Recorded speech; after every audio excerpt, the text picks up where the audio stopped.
All right, family. We live with the general. You already know what time it is. We got some five topics on the menu for this Friday, May the 1st. We're in the house, family. We're gonna be talking about today. The matter of fact, I'm in the Aryan. Wow, I didn't came right into the Aryan. Let me bring up my jump right on in. Not a problem. Yeah, we're gonna be dealing with the Aryan invasions, not a problem. Let me get my map together. There we go. We're not elevated already. So there we go. Before we get started, get over there to Patreon. We got over 605 uh live streams. We highlighting today, man. This is all powerful. I want y'all to get over there and check it out. Ancient Egypt and West African connection, continental glory, showing you the intricate spiritual connection, cultural connection. People acting like West Africa and East Africa didn't have this connection, and that, but it was very special relationship, a very special and intimate relationship between West Africa and East Africa. Get over there and check it out, family. Before we get started, make sure you hit the subscribe, click the like, and you can leave comments. And we would like to hear your feedback. Now let's get right on into it. We're talking about the Aryan invasions that destroyed Kushite civilizations all through Asia. And why is this necessary? Because today, see, the thing is, when we look at America, we got to understand what the Caucasian only been over here about 200-300 years. You understand what I'm saying? About 200-300 years. But somebody coming in the last chapter of the book and have no history of that which preceded the white man, they assume that this is the way it always been. You see? And 100 years, 200 years. If you don't got no history predating America, you wouldn't have no idea that African people had great civilizations on the continent. So when you go into the Middle East, when you go go East Asia, you see, when you go into East Asia, see, a lot of them, what it looked like today, if you go back just 300 years, 400 years, you ain't got to go back no stretch. You see, you can go back and understand that. If you go to America, let's just deal with America. If you go back 100 years and compare 100 years to where we is right now, it's damn near like light years. You know what I'm saying? Real talk. 100 years and now, motherfucker didn't have no TV. Barely had. I don't even think they had. If they did, only one person on the block had one. It was a black and white, and it was about big as a refrigerator. You know what I'm saying? But no telephones. Shit, cell phone. Nobody, when I was coming, nobody know nothing about no damn cell phone. Niggas did. They used to have, when they did start having, they started with the, like the military phone. Where they had a little box on the side of it, and then you pick it up, and that's how they had it. They didn't have no damn the cell phone, the Androids and the iPhone. They didn't have that. You see, you had to, you had the phone where you had to dial it. You had to turn the dial on the motherfucker. You had to turn it. Shit, that's how you did it. Then you started getting the push buttons, and so just 100 years. You go back 200, it's like, man, you in ancient history. If you go back 200 years and listen to your ancestors in the South, you wouldn't know what the hell they was talking about. You know what I'm saying? And that's not to say in a derogatory way. I'm just saying language is always, especially with black people, because we vibrant. You see, we vibrant. That means we always add, and we the most innovative people on the planet in language. We got more languages than any motherfucker on the planet. Straight up. We got more if you just take Africa got more languages than any continent. But even when you come into America, when you see the different vernaculars we got from east to west, south to north, how many different dialect, little slang, and man, you see. So if you just go back 200 years and listen to your African ass talk in the South, you wouldn't know what they was talking about. Damn near. You'll understand some things, but for a large, you listen to some Gully Geechee today, and you be like, nigga, what you say, nigga? You know, not being what nigga? What is you trying to say to me? So it's you know, that's what it is. That's what it is. So why am I saying that? Because so when you look overseas, a lot of people, when you look at peoples like North Africa, the Arab just got there 700 AD. People think the Arab is ancient. He's not even ancient in Africa. He ain't even ancient in Arabia. Really, the Arab is an AD people. They are AD people. They don't have no history worth of nothing preceding the Quran and Muhammad. That's just it. That's when the Arab come into history. Muhammad. Preceding that, they just some desert dwellers. No books. They just on camels, whatever they trained in Arabia. They wasn't international. You see, they didn't have that type of, you know, you had the African, like today what you got the Bedouins, and you see what I'm saying, and things of that nature. The African ones was the ones that was going back and forth between the great civilizations. See, them ones down there in Arabia, they was in Arabia. They was in a little local, you know, market, you see? So when you look at Africa, you go back, even when they first came in, it took them a long time for you look up in North Africa and see now today you got all these Arabs and shit. Yeah, that's over 1,000 of years of them piling in, but they wasn't all in there at once. You go back 1000 AD, that shit's still black. Still black. Yeah, they coming in, but it's still black, way blacker than what it is today. You see, you go back, if you go back 1500, still blacker. You see, but now they done piled all in because they know they know the ramifications of staying out there in that desert. So when you go over even into Asia, you see, today what you see, and well, connecting Arabia, Mesopotamia, Iraq, Iran, also Iran. And we're going to talk about that because in ancient times, ancient Iran, Elam, was in the Mesopotamian fold. Okay, it was in the Mesopotamian fold.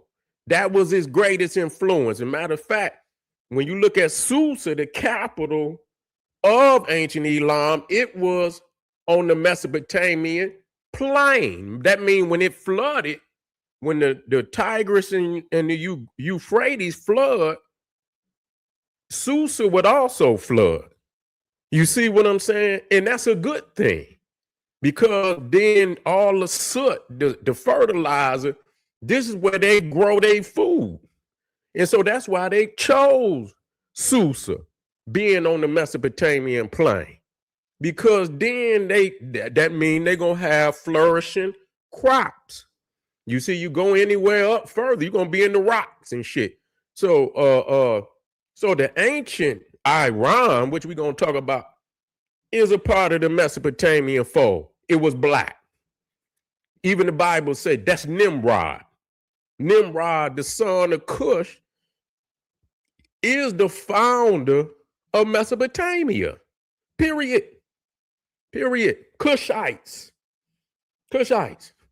No Aryan is in that at all. Nowhere. They just came in there. Indo, and they call them Indo-Aryans. That means they went in first. They kind of split at first. You had tribes that went down into India. You had tribes that went down into what the southern Mesopotamian basin, and this was when they took over in there. You know, they went down, and, and so in India you get these Brahmins. You see, you get these Brahmins, and so even though Brahma is like they try to consider him the chief deity, and he's a Caucasoid deity. You see, he's a Caucasoid deity. He don't got no ancient temples at all in India. Go look it up. Even though he the chief deity, he has no ancient temples in India. So they brought him in, forced him on the people, and then they came in and with the Aryan, then they started a little of what they call the Zoroastrianism, where you see flying on the wing sun disk. It's more than that. It's more than that. You see, so that just show you that not only the Kushite, but Egypto-Kushites heavily influenced all them areas, all the way to India, past India. You see? So these Aryan invasions, for a lot of people, they try to play with the dates. But you talking about somewhere around you're talking somewhere around about 1,000 BC, they start coming down. That's after the Ice Age. You see, after the Ice Age, and a lot of that ice, them glaciers had started to melt. Then they saw the light. They say, let us get our ass from up here before that shit come back.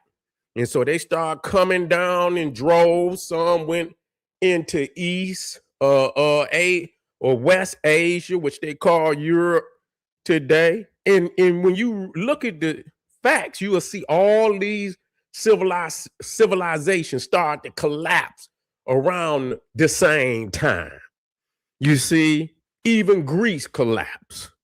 The ancient Greece, not the ancient Greece, it collapsed. A lot of them civilizations, because now they coming down. And so we have to understand that there's many great eras of history that exist long before. I mean, just we talking about era after era. This is the latest. Well, it's not the latest, but most of what you seeing today is a part of the last great invasions in the world, or these Neanderthals coming up out of Europe. And this is why what you see today. These is not the originals. These is the digitals. These is not the originals. And when we begin to and go back to who we are, we can understand that even over here in the Americas. You see, they ain't beat us nowhere. If you, imagine that. Imagine that. They saying damn near 80% of the time that people been on the planet been in Africa.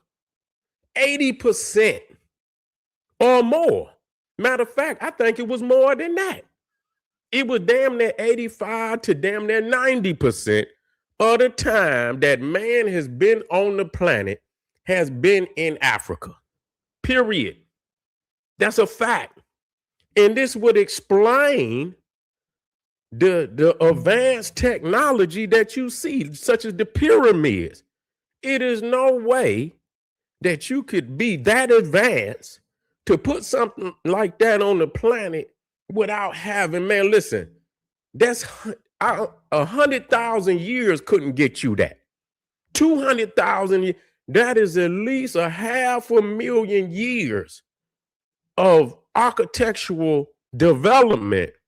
You see, at least 500,000. And most of these people ain't got a history that go back before 0 AD. They don't, that's why they start right there, 0 AD. Didn't nobody tell them that's when they came into history. So they say 0. This is where we start because this is the only time where they can precisely date what the fuck they was doing. You go before that, you don't have anything. You don't have everything before that is mythology. If you go into any of that, it's going to be a mythological origin. Where in Egypt and Africa is no mythological origin. It's a factual individual like Narmer. You see them Narmer. You see the palette of Narmer. You see the king of Egypt, the first king of Egypt. You go to the king, the first king of any other civilization. It's a mythological king. You ain't gonna have no evidence. Guarantee you. Look it up. Look it up. So why am I saying? So when people look at what's going on over there today, the war in the Middle East, Iran, people looking at like, oh, you got some of y'all got some affiliation with the foreigners. Y'all got some, this is what I'm saying when you rooting for Iran. I say, well, nigga, what about the black people that was there before they got there? You don't know nothing about that because you have an Islamic fantasy. A lot of y'all niggas got Muslim backgrounds. You got an Islamic, you got a rabbitosis. You got a rabbitosis. That's what you got, nigga. You got a rabbitosis.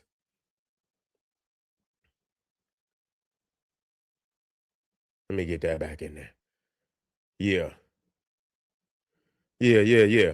But so remember, you got to have a timeline. You got to have you got to have a damn timeline and make sense what you because a lot of our history has been erased today. A lot of our history been erased today, and we got to go back and fetch Sankofa. We got to go back and fetch and make it make sense. So we just getting started today, family. Take this and build on it. You can see the map back there that show you, and they was even further back up into Russia. That's really where they came from, up into Russia. But anyway, family, I appreciate y'all. Make sure you get on over there. Patreon, Ancient Egypt and West African Connection, Continental Glory. Check it out. It's gonna blow your mind how many similarities in West Africa and Egypt, proving continental connection. All right, family. See you in a minute. Black Power.